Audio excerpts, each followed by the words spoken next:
Hello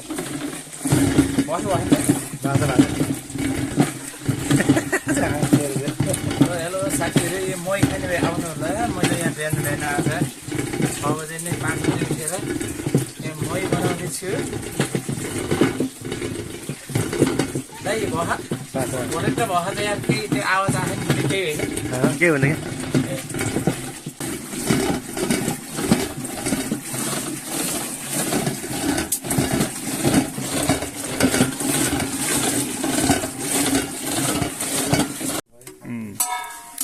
हाम्रो घिउ त दह्रो निस्कियो क्या कति 1 मानै हो कि हो।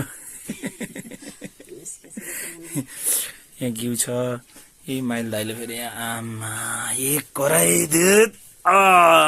ल यो गाउँले जीवन भनेको यस्तो राम्रो हुन्छ क्या। झट्ट बिहान बिहान ढक्क यस्तो ओरिजिनल एकदम शुद्ध दुध खानु पाइन्छ बल्ल। त्यो भएर भोटेलाई त्यो भएर यस्तो भोटे जस्तै हो। यस्तो गाउँमा भनेको यस्तै चियाको साटो हामी यसरी दुध खाइन्छ हजुर गाउँमा। दाइले फेरि यहाँ माछा बनाउँदैछ आजको लागि। चट्ट मसला रेडी भइसक्यो। दाइले माछा बनाउँदै हुनुहुन्छ। ल मैले अघि पारेको घिउ लगभग अब 5 मुठीभन्दा अलिक बढी नै होला जस्तो छ। के हो है माछा।